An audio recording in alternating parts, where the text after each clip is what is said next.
Here they are, your New York Knicks. My goodness, my goodness, my goodness. I mentioned before that I am a neutral fan in here. I don't care who ends up winning the series or whatever. But I do want to say this Knicks team is an easy team to root for. They just got a lot of guys that's just like, oh my God, I want them to get over the hump. I want Jalen Brunson to put down the small guy, yada, yada, yada, even if he struggles from the field again in this game. I want to see Karl-Anthony Towns get rid of the monkey about him being, the starting center of a potential championship team with his defense. I want Mikal Bridges to get through the hitch in his jump shot that it's still falling, so I guess it doesn't matter. The hitch in his jump shot in the 5 first-round picks. I want Josh Hart. All of these guys make it easy to root for them. But now they've won, if I'm not mistaken, 13 straight playoff games. And 11 of those 13 have been 10 of those 13 have been by double digits. And that's nuts. That's nuts. That's just straight up nuts. This team is just very poised. And I think that goes underappreciated in certain situations where, like, the Spurs went on that really, really great run where the crowd is now rocking. They're hitting shots. They're playing great defense. And never did I feel like they wavered. I still feel like they generated some pretty good shots. Like Jalen Brunson had a few open three-pointers that didn't fall. I think that he didn't really have his legs down the stretch. But, like, they still generated some really, really good looks. And they made the timely stops when it mattered. I think this bench has just been phenomenal for the entirety of the run. Landry Shamet being able to play 30 minutes in a playoff game because, Josh Hart is in foul trouble and he can't.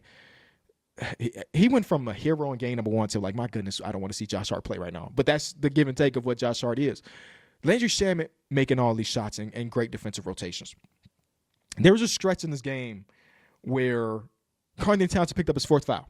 And the officiating was a bit weird in this one. I watched it in a scenario where I got to see all the bumps and bruises of this game, and I was so surprised to see that the whistle was not blown more. Whatever. The game ended up being great regardless. But Karl-Anthony Towns does pick up his 4th foul on the play that I didn't agree with being a foul whatsoever.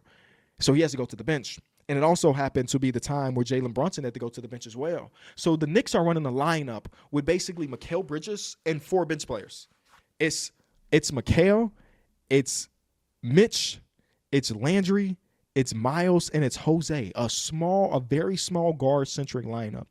And I think the start of this period when that lineup checked in after the foul from Karl-Anthony Towns, Luke Kornet was still on the court, and then eventually Wembanyama got back on the court.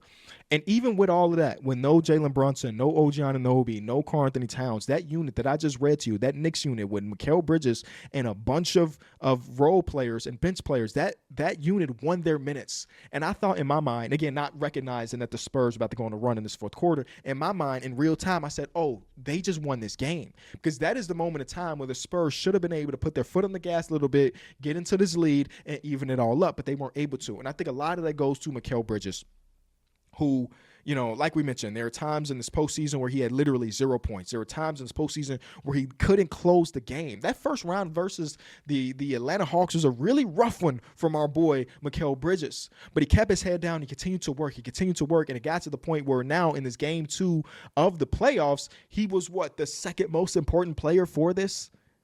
That's amazing.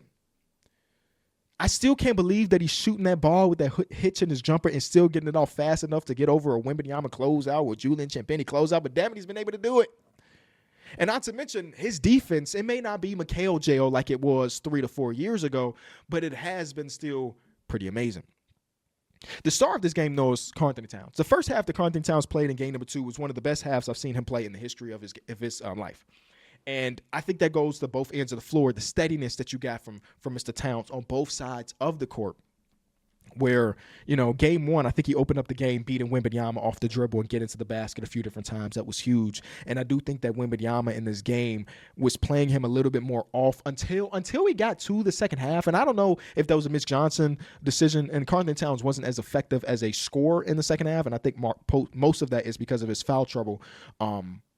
Where in the first half, I did feel like Wembanyama was playing off of him a little bit more, and not because he didn't trust him as a shooter, but more recognizing like I am 7 foot gazillion with this wingspan.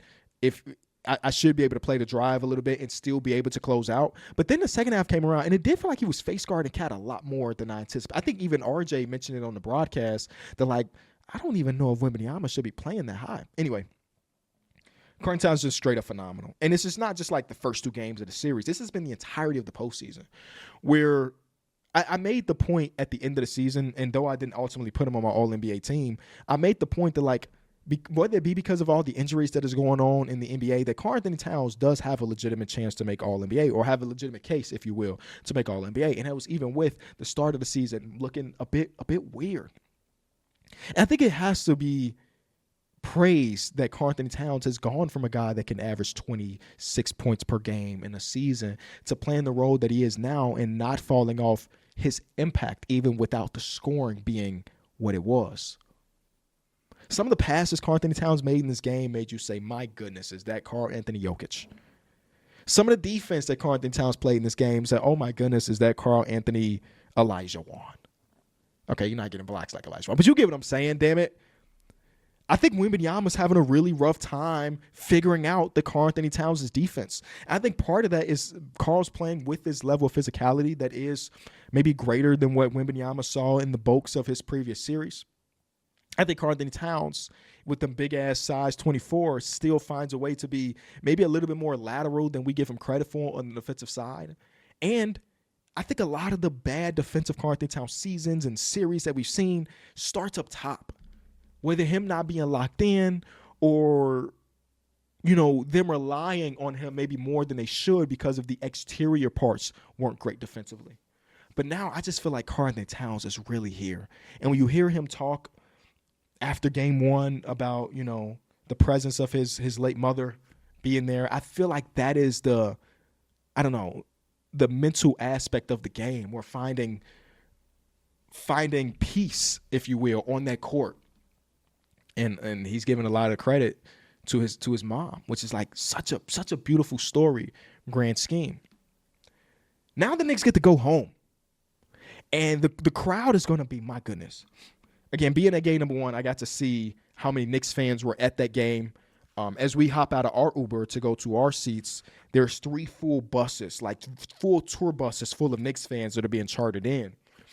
And I feel like that didn't even give didn't show how many Knicks fans there really were. And getting into Madison Square Garden, specifically in Game 3, is going to be ridiculously hard. They already made the post about the Secret Service being there, obviously, because the president is going to attend Game 3. And then the price. We're like, I just don't know how many Spurs fans we're actually going to get in this game. It might be, if I had to guess, 97-3. Knicks to Spurs fans. And while I was in game number one, you know, at Frostbank Center or Frostbank Arena, whatever the hell they call it nowadays, it was probably closer to 85-15, 85 Spurs fans, 15% Knicks fans. And Knicks fans are not just normal fans. They're like the loudest of the fan bases, right? We're like, maybe it wasn't 15%, but damn it felt like 50%. Actually, it felt like 50%, especially when these games got really good. So I'm happy that, like, even though this is a 2-0 series, and you can make a really not so bold prediction about the Knicks being able to close it out, I am happy that the 2 games that we got have been absolute bangers. I know the Spurs are kicking themselves because they were 1 possession away, 1 bad turnover away from being in this one and maybe forcing an OT. You know, even with the bad turnover, there was no reason for the foul. I think that also adds to it. From the bad turnover to the foul of Jalen Brunson, all of that kind of goes together to get to the point where, like, oh, my God, we're down by 2-0 in this series. And now I think people need to start putting that respect on the top of that Eastern Conference, man. Yeah, it may not be as deep as the West, where the West be having 13 teams trying to compete while the East might be having 7 at most. But damn it, the top of the East continues to show you every season, like, they can compete. Last year, they went to get the Pacers went against a dominant regular season team and win that series and, like, lost in 7, but, like, made it really interesting. And here we are, the Knicks, the represent for the East. They're 2 wins away from doing it. Before the series started, I picked Spurs in 6. Spurs in 6. Because I think a lot of my own personal thing was trying to figure out what percentage of what the Knicks were doing was the Knicks being a great team versus them going against subpar competition. And I think originally when I was asked that, I went 80-20. 80% Knicks being great, 20% being like they playing against bad teams in the East. And now if you ask me that question, it might be like 75-5. This just feels like a team of destiny. We're just like last year's Pacers. They cannot miss. Everybody's shooting is up on a whole nother level. And, like, the ball has to go in the basket to win basketball games. It's just their year. I think it's just their year, y'all. for the first time in a gazillion of those things, it is their year. I think right now, if you were to ask me, I'm saying Knicks in 5, right? Knicks in 5 feels about right. Karl-Anthony Towns would be my finals MVP 2 games in, which is crazy. Cat winning finals MVP, what? But shout out to Brunson because that fourth quarter first game was very, very necessary. Hit subscribe for more news, highlights, and analysis from the NBA on NBC.